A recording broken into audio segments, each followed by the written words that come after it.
Hello and welcome to i-nastava. Today's English class is for the fourth year students of high school, and the topic is digital technologies for learning. My name is Stephanie Kate Lukač, and I'll be your teacher for the day.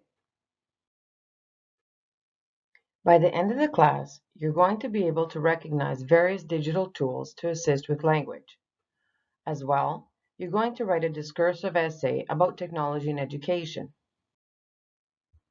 For today's class, you're going to need something to write with, your notebooks, a device with internet connection, and a QR code scanner if possible. The coffee is optional, but feel free to pause the video anytime you need.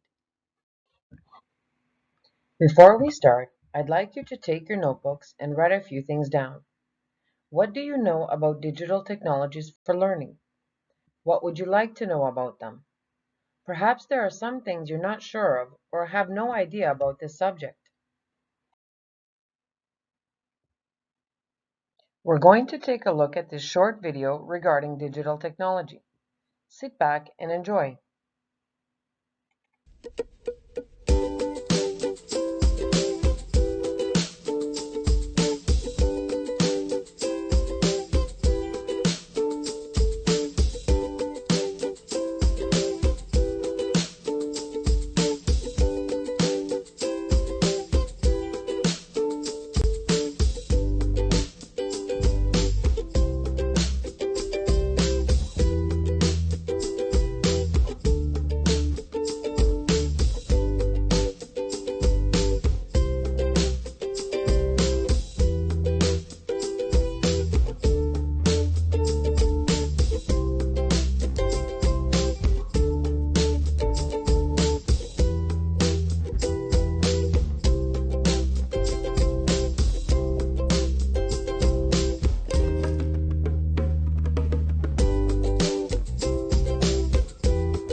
Quizlet is a digital tool which can really help students out. There is a wide variety of different topics to choose from, as you can see in the screenshot on the left. Grammar, vocabulary, specific target areas. You'll find what you need for extra practice for a test, for example, most likely here.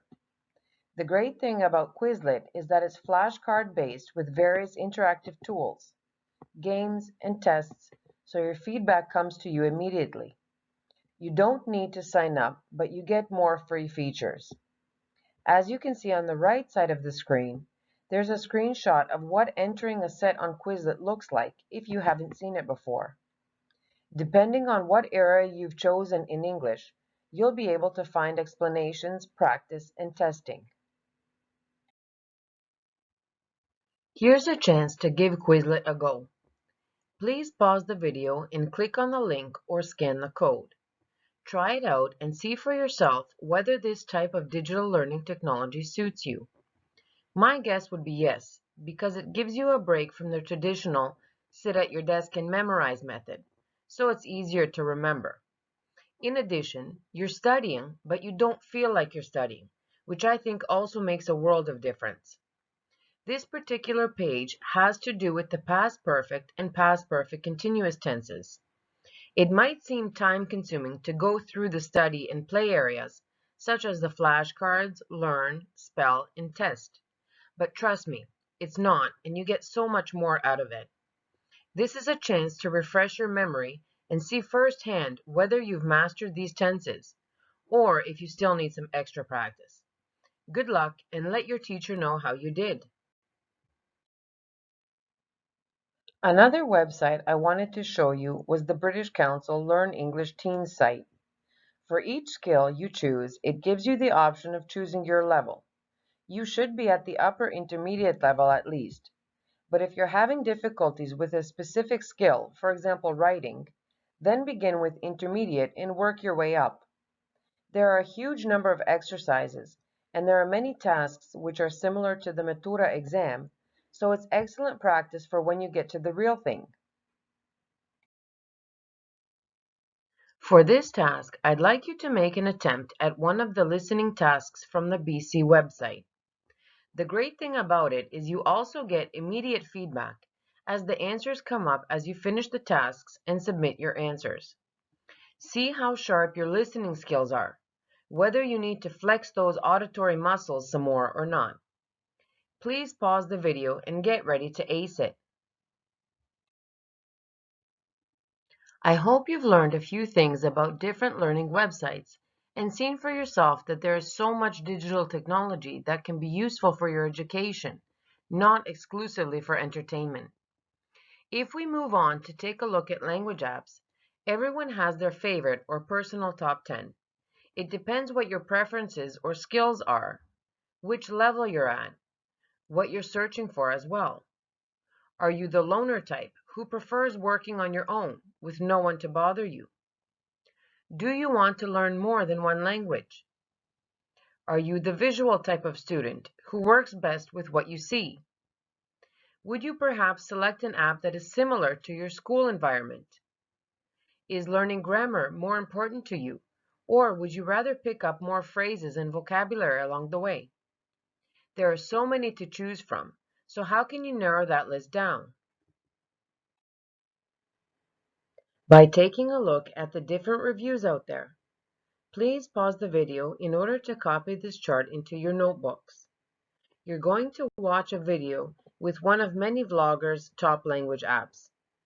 Make notes as to what information he gives about these apps. Once again, pause the video in order to open the link or scan the QR code while you take notes. If necessary, rewind and watch the video twice if you didn't catch everything the first time.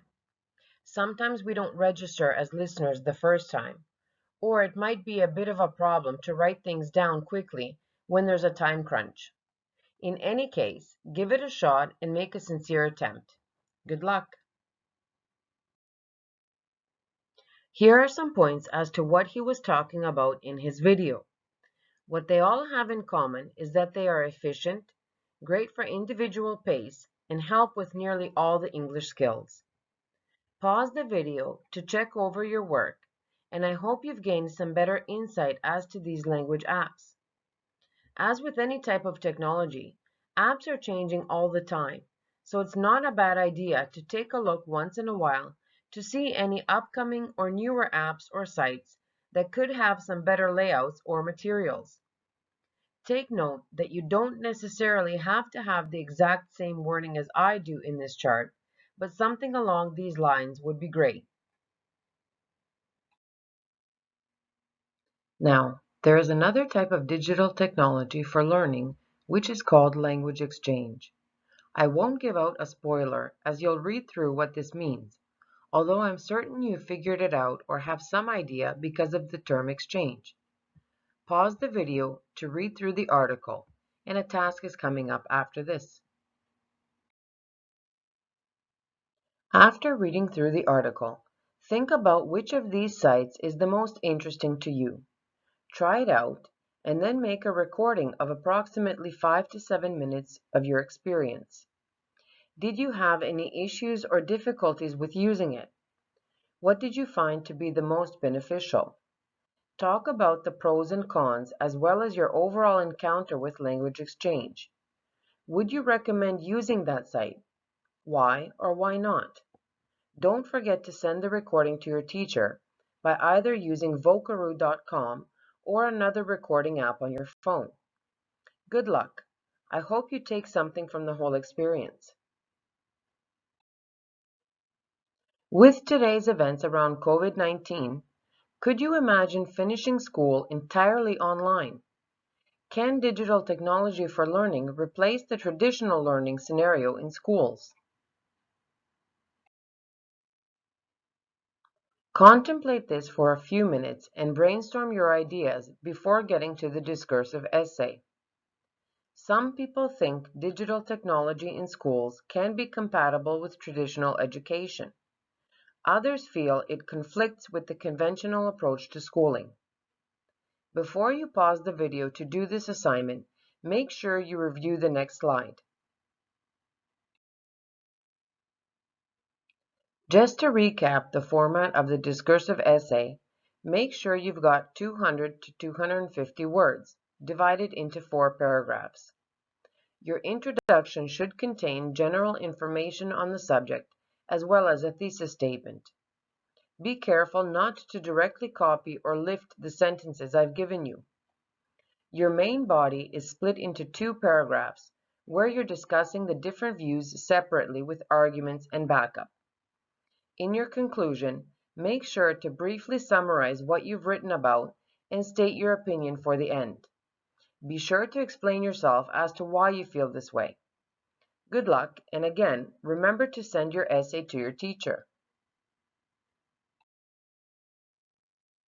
Getting back to the beginning of the lesson, where you wrote down 2 or 3 things about what you know about digital technologies for learning in addition to what you'd like to know, were you correct in your assumptions about what you know?